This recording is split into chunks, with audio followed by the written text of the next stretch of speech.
देवताभ्यो नमः।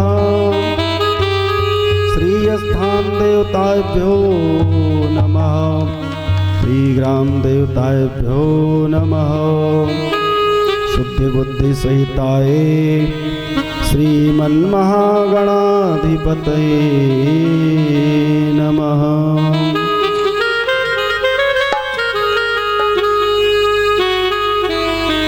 नारायणं नमस्कृत्यं नरं चयो नरोत्तमं देवीं सरस्वतीं व्यासं ततो जयमुदीरयेत्।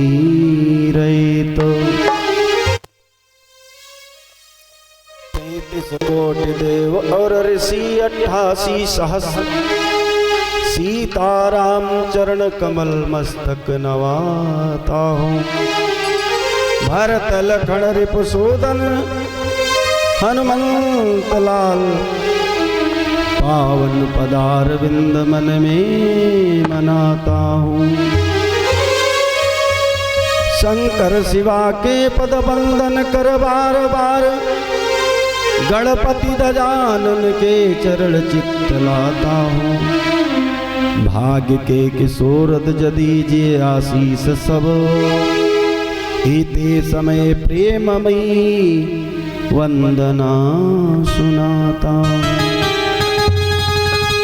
भक्त भक्त भगवंत गुरु चतुर नाम बपु एक। इनके पद बंदन किए नासत विघ्न अनेक। वसुदेव सुतं देवं कंस चाणूरमर्दनम् एतद् श्रीमद्भागवत कथितं कृष्णं वन्दे जगद्गुरुम्।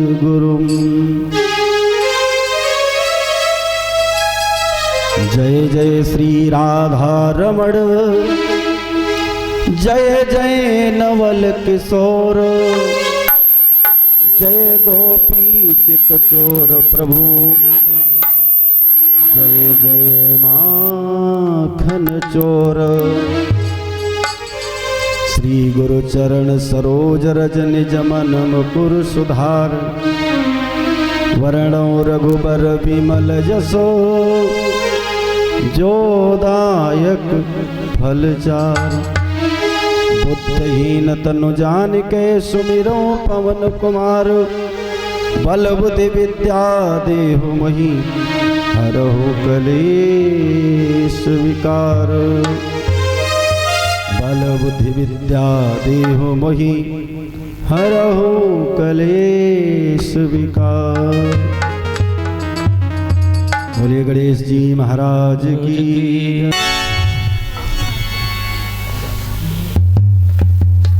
भगवान श्री कृष्ण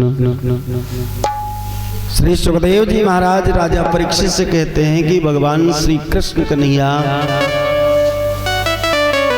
बांके बिहारी लाल ने कंस का वध किया। भगवान ने और जब कंस का वध हो गया तो उसका अंतिम संस्कार भगवान ने किया।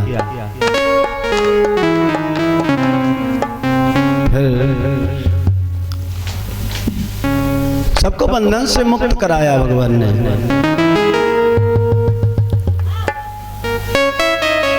कंस के पिता का नाम उग्रसेन था। उग्रसेन को जब बंधन से मुक्त कराया, अपने माता पिता को बंधन से मुक्त कराया, उसके पश्चात तब सभी मथुरा वासियों ने कहा कि कृष्ण हे कन्हैया, आप तो जग के पालनहार हो, अगर आप ना आ जाते तो हम सबको इसी जेल में ही पड़े पड़े मैं प्राण त्याग देता। अपने माता पिता को जब बंधन से मुक्त कराया जेल जन्मभूमि को भगवान ने जन्मभूमि को प्रणाम किया। माता देवकी वसुदेव ने अपने लाला को हृदय से लगाया। नंद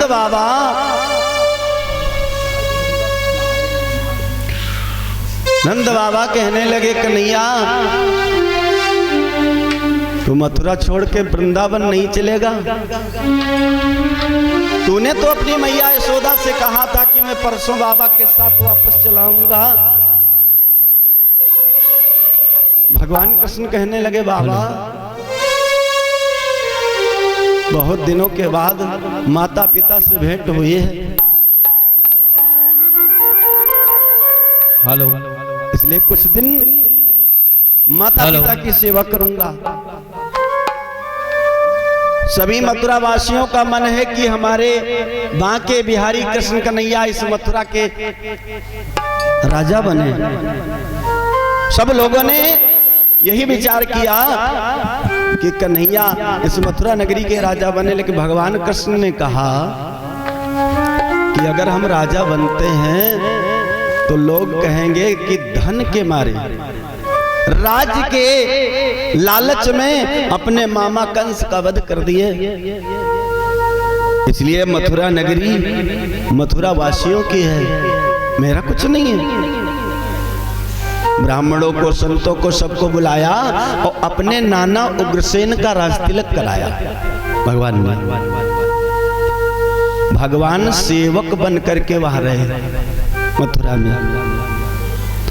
नंद बाबा जब चलने लगे तो कन्हैया से बार बार कहते थे, लेकिन भगवान ने कहा कुछ माता पिता की कुछ दिन सेवा करके फिर आ जाऊंगा। इधर यशोदा मैया को इंतजार है कि आज मेरा लाला अपने बाबा के साथ आ रहा होगा। यशोदा मैया घर से द्वार, द्वार से घर इंतजार कर रही।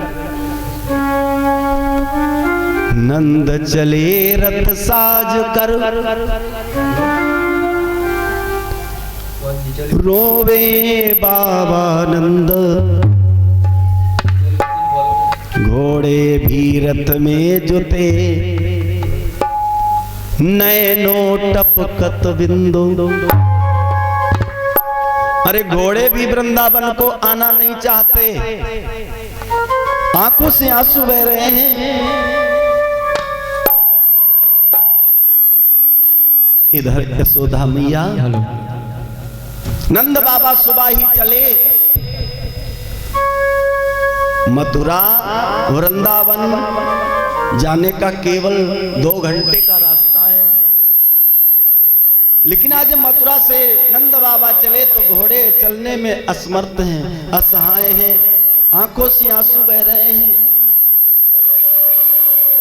नंद बाबा सोचते हुए बेचारे, सुबह के चले चले शाम हो गई। यशोदा मैया की नजर पड़ी, नंद बाबा पगड़ी बांधे आ रहे हैं। यशोदा मैया कहती है मेरा लाला तो आ रहा है। सभी ब्रज गोपियां एकत्रित हो गई।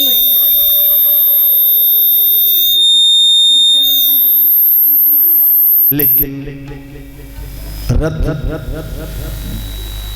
को सूना देखा गोपियों ने, यशोदा मैया ने। यशोदा मैया ने पूछा कि मेरा लाला कनुआ कहाँ है? कन्हैया का नाम कनुआ रखा था, मेरा लाला कनुआ कहाँ है? रोहिणी मैया दौड़ी दौड़ी आई, मेरा बलुआ कहाँ है? बलदाऊ भैया को बलुआ नाम रखा था।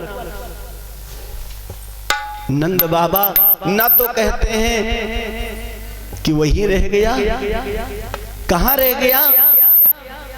कुछ देर के बाद नंद बाबा कहने लगे कन्हैया वही रह गया।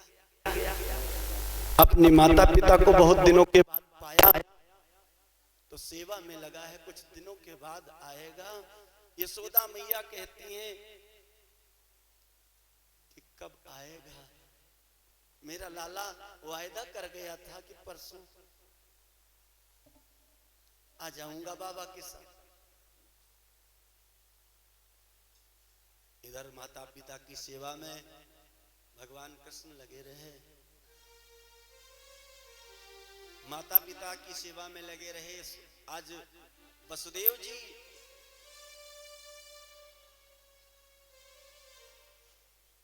कन्हैया का मुंडन नहीं हुआ था, संस्कार नहीं हुआ था। 11 वर्ष 58 दिनों के भगवान हुए थे इस समय कंस का वध किया था भगवान ने।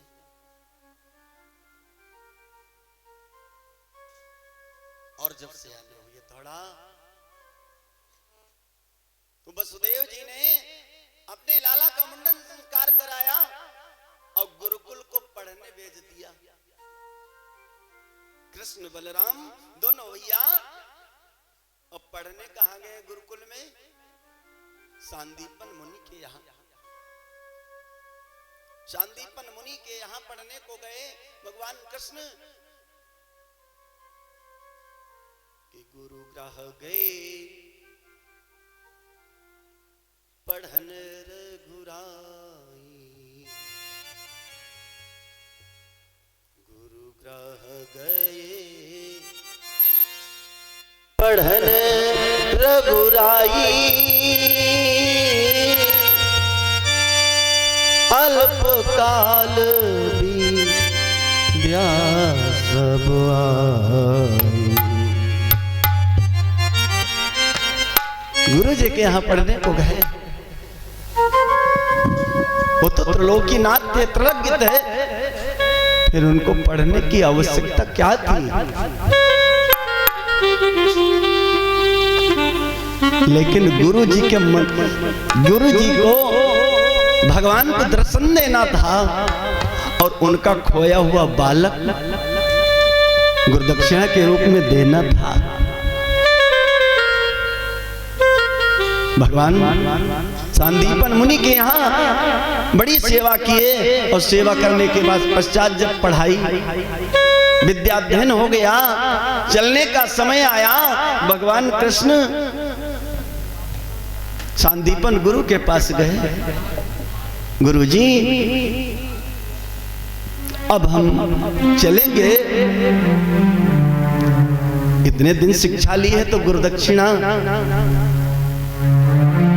सांदीपन मुनि बोले मैं तो गुरुदक्षिणा लेता ही नहीं हूं, सबकी निःशुल्क सेवा करता हूं।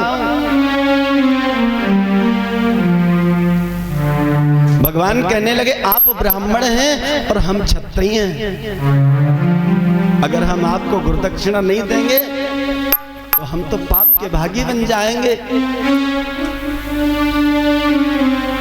इसलिए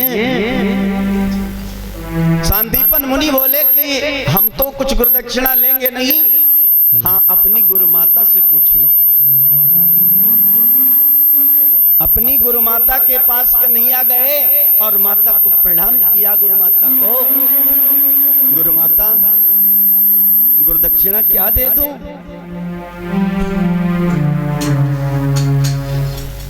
आज गुरु माता रोने लगी। कन्हैया गुरुदक्षिणा लूं तो किसके लिए लूं? मेरा एक बालक था और वो बालक खो गया था। मेरे लाला कन्हैया तू आ गया था तो मेरा खोया हुआ बालक भूल गया। ये द्रव्य दक्षिणा लूं तो किसके लिए लूं? आज भगवान कृष्ण कहने लगे तुम्हारा लाला कहां चला गया? गुरु माता रोने लगी कि मेरा छोटा सा बालक था। एक दिन रात के समय में एक कोई राक्षस दैत्य आया और मेरे लाला को उठा कर ले गया और समुद्र सागर में फेंक दिया।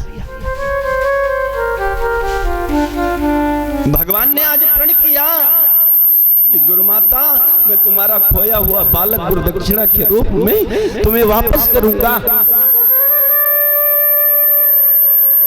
आज कन्हैया के आंखों से आंसू टपक पड़े। मैं तुम्हारा खोया हुआ बालक गुरुदक्षिणा के रूप में वापस दूंगा। अगर मैंने तुम्हारा खोया बालक न दिया तो ये मुंह नहीं दिखाऊंगा। भगवान चल पड़े। समुद्र सागर के पास भगवान पहुंचे, आवाज लगाते ही समुद्र सागर तो बोले नहीं, लेकिन उसमें एक रहता था शंख,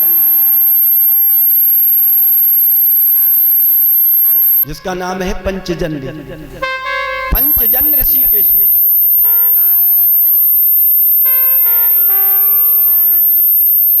आज भगवान वहां पहुंचे तो पंचजन्य शंख निकला।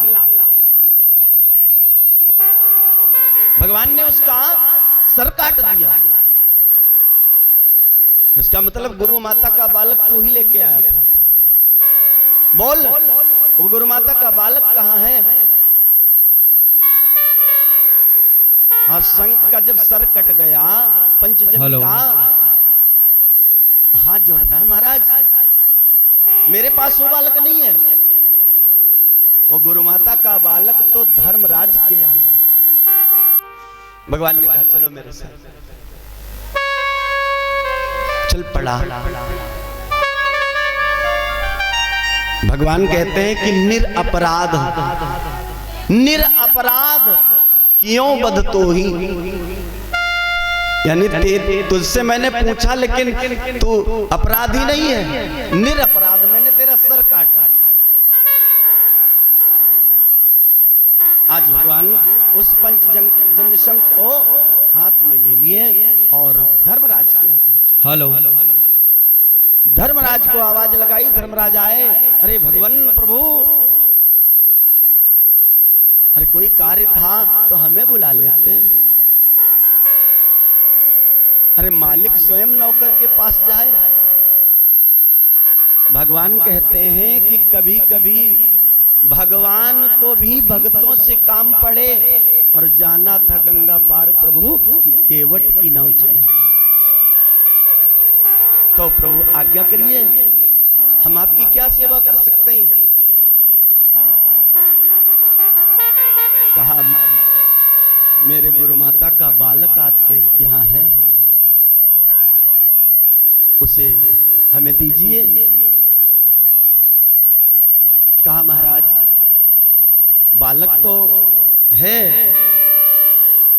लेकिन अब वो बंधन में पड़ा यहाँ, क्योंकि इतने दिन के ही लिए वो बालक था उनके पास। भगवान ने कहा जब हम आ गए हैं तो बंधन सारे काट दिए जाए।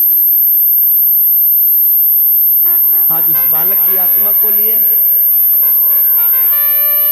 और वो जो शंख था पंचजन्य, उसका जो शरीर था उसी में उस जीव को प्रविष्ट किया, और भगवान ने थोड़ी लीला दिखाई और वो बालक उसी भाव में हो गया। उस बालक को लेकर भगवान आए, और बालक जब गुरु माता के द्वार पर पहुंचा तो आवाज करने लगा, मैया मैया। गुरु माता ने देखा, बहुत दिनों के बाद मेरा लाला आ गया, मेरा लाला आ गया। लिपट गई, रोने लगी। आज सांदीपन मुनि भगवान के चरणों में गिरने जा रहे हैं। भगवान दौड़े दौड़े, नहीं नहीं महाराज आप गुरु हैं। सांदीपन मुनि कहते हैं कि मेरे आश्रम में भगवान पढ़ते थे, न जाने कितनी सेवा मैंने आपसे ली, लेकिन जान न सका कि मेरे गुरुकुल में भगवान पढ़ते। भगवान ने कहा तुमने मुझे भगवान कैसे मान लिया? कि अगर भगवान आप ना होते तो मेरा खोया हुआ बालक कौन वापस कर सकता था?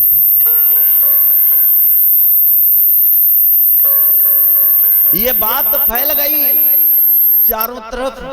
जब बालक गुरुदक्षिणा के रूप में वापस देकर आए अपनी देवकी मैया के पास, माता देवकी रो पड़ी,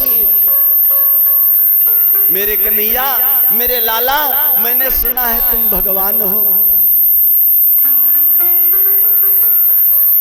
मैंने सुना है कि तुम भगवान हो। भगवान कृष्ण ने कहा, अरे मैया तुम्हें कैसे पता कि मैं भगवान हूं?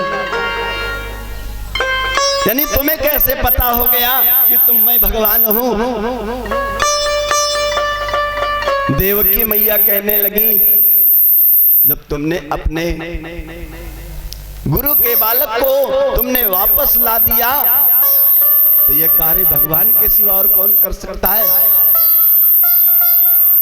और मेरे लाला, मेरे कन्हैया, तूने गुरु का बालक खोया हुआ वापस दे दिया। अरे तुम्हारे बड़े भाइयों को तो 6 भाइयों को कंस ने मार दिया, क्या उन लालाओं का दर्शन नहीं कराएगा मेरे लाला?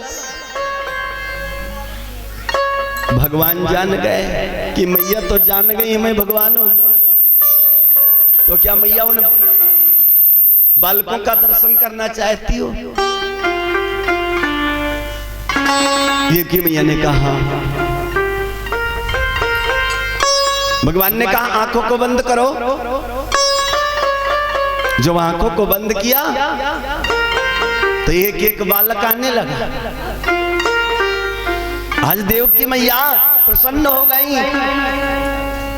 आज 6 बालक माता देवकी की गोद में आए और माता देवकी का स्तनपान किया और स्तनपान करके सब भगवान के परमधाम पर चले जाते।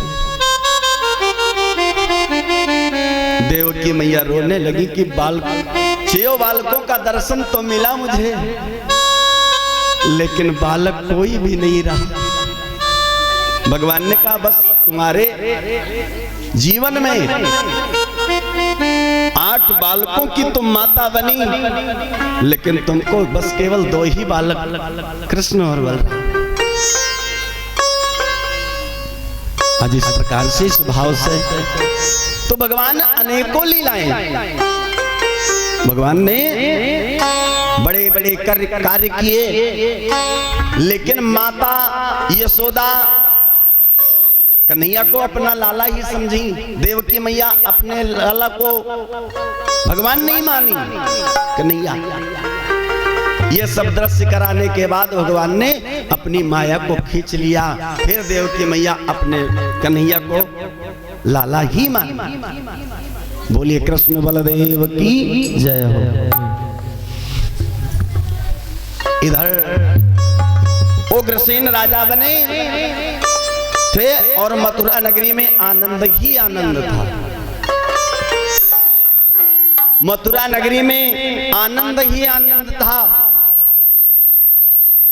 लेकिन कंस की जो 2 रानियां थी, ये दोनों बेटी जरासंध की थी। एक का नाम था आस्थि, एक का नाम प्राप्ति था। ये दोनों उदास रह रही। एक दिन दोनों बहनें आपस में बात करती हैं कि कृष्ण बलराम ने पति को मार दिया, कि बिना पति, हेलो, बिना पति को पति राखन हार, बिना पति, बिना पति को पति राखन हार।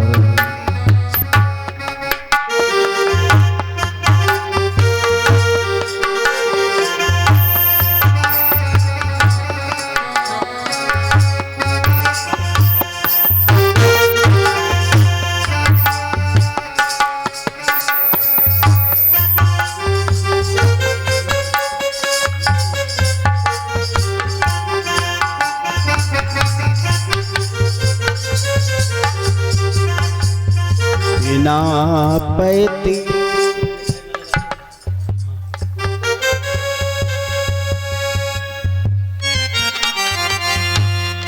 को पति राखन हार, बिना पति को पति राखन हार।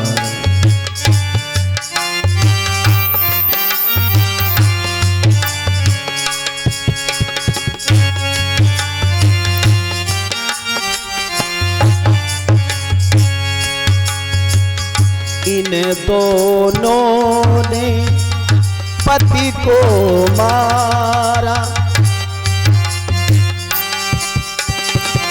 इन दोनों ने पति को मारा। मथुरा के सरदार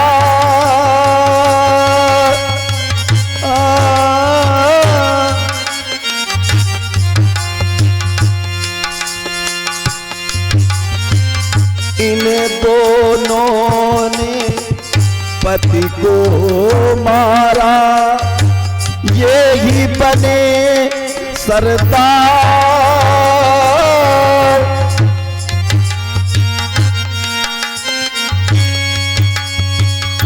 कैसे करूं जतन है बहना, कैसे करूं जतन मैं बहना, जीवन नहीं आधार।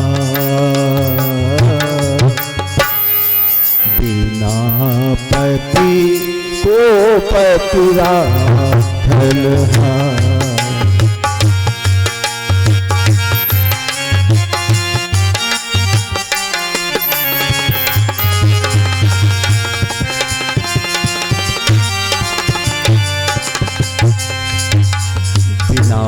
पति को पति राखल हार, बिना पति को पति राखल हार, बिना पति को पति राखल हार।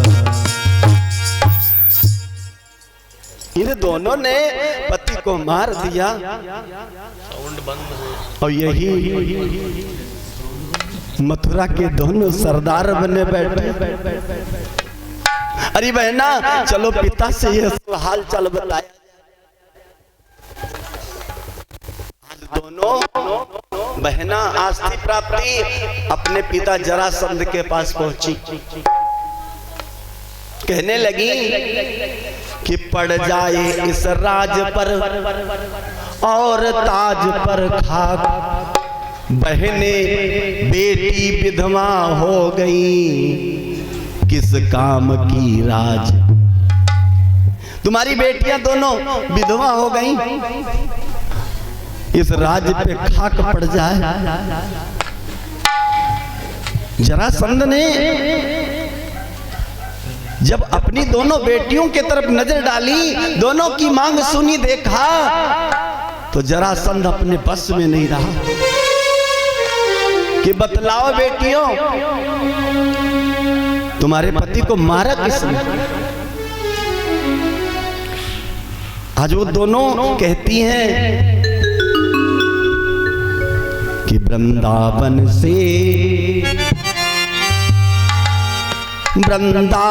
से दो बालक बलराम कृष्ण दो आए थे, वो दोनों आकर के पति को मार गिराए थे। यानी मथुरा में धनुष यज्ञ का अनुष्ठान किया था, उसमें आए और कृष्ण बलराम दोनों वृंदावन से आकर के मेरे पति को मार दिया। जरासंध ने कहा घबराओ नहीं बेटियों। बेटियां दोनों कहती हैं पिताजी चलो मान लिया मेरे पति को मार दिया, कोई बात नहीं, लेकिन मथुरई नगरी में वो दोनों रहते हैं,